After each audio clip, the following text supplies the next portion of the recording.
Nous, c'est Mathias et Eva. Et aujourd'hui, on t'emmène sur les plages paradisiaques de l'île de Rhodes. Et non, aujourd'hui, nous avons à te parler d'une dure réalité.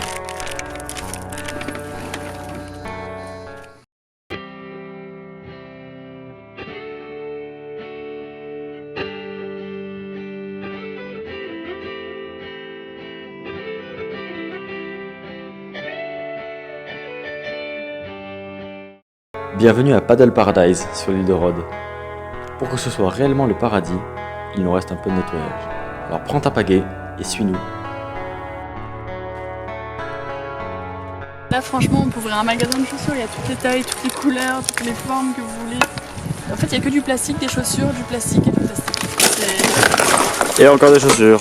Des bidons, des jouets en plastique désolant. On essaie de changer notre consommation directement à la source. Acheter peut-être des jouets en bois au lieu d'acheter des jouets en plastique. C'est ce que tu vis ici sur les plages.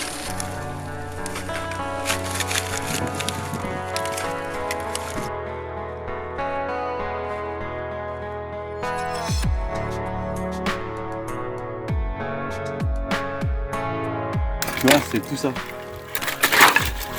Tout ça. Et ça, c'est sur toute la plage. C'est vraiment à nous de changer les habitudes d'achat parce que en fait, on achète, on jette et on rejette. Et c'est une société de consommation et on peut pas venir ramasser et pas commencer par faire attention à ce qu'on achète nous aussi. Ouais, il faut couper la source en fait. On a trois trucs un peu horribles. Une carapace, enfin un squelette de tortue accroché à du plastique. Et ça se voit que voilà, c'est débattu, la tombe est cassée. Elle est morte à cause du plastique. Vue du ciel, les zones nous paraissent bleu turquoise. Mais lorsqu'on se rapproche, elles suffoquent et vomissent nos déchets sur les plages. Cachés du grand public, les touristes ne se doutent pas une seconde que des montagnes de déchets croupissent sur la plage d'à côté. Alors nous, on a décidé de se retrousser les manches et d'aller au combat. Et comme tu peux le voir, on travaille dur. Cette plage n'est qu'une parmi tant d'autres lieux pollués. En 2050, il y aura plus de plastique que de poissons dans nos océans, alors que des centaines d'alternatives existent pour éviter le plastique.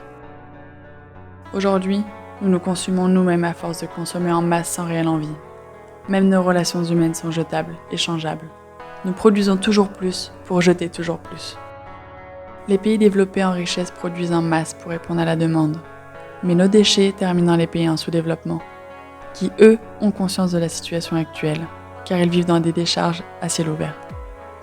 Nous vivons les yeux fermés sur la réalité, en espérant qu'un jour ce soit un lointain cauchemar.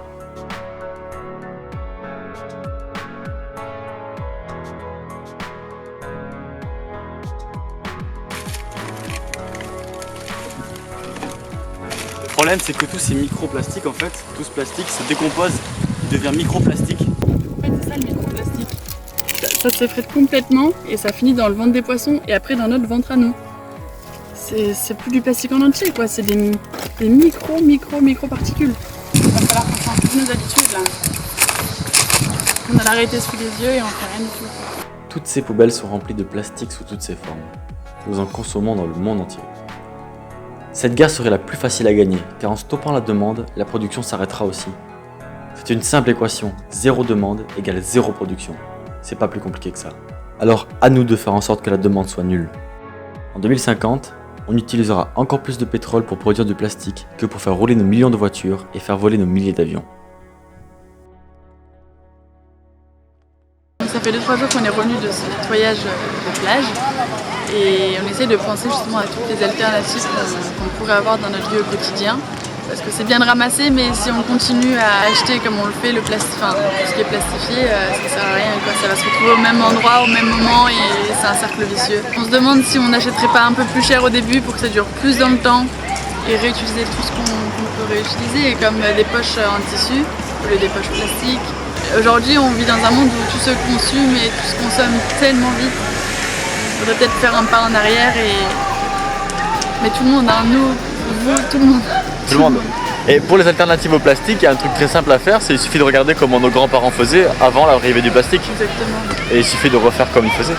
Et en plus, ça nous coûtera moins cher, comme tu as pu le voir dans cette vidéo. C'est pas que sur cette plage, c'est aussi partout dans le monde. Et tu as des enfants qui vivent dans des déchetteries à ciel ouvert. C'est deux mondes complètement différents et ça on en a pas conscience. Enfin, on en a conscience mais on veut pas le voir. Il faut qu'on change complètement nos habitudes de consommation. Tout ce qui est emballage, déjà dire non.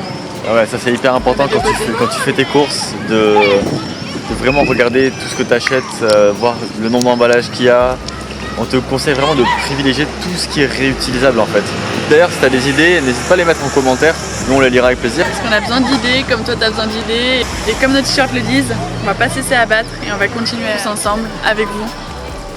Tous ensemble, c'est le mot en fait, il faut que tous on soit dans le mouvement quoi. Il faut qu'on soit 7 milliards à faire le job quoi. Ça. Donc on se fait passer le mot et on se motive tous ensemble. Et en tout cas, si cette vidéo t'a plu, parce qu'on sait que c'est une vidéo un peu différente de ce qu'on fait d'habitude, surtout abonne-toi, partage-la, ça peut aider pas mal de personnes on pense, et puis n'hésite pas à laisser des commentaires si t'as des idées. Sur ce, on te laisse sur de belles images et on te dit à la prochaine. Ciao.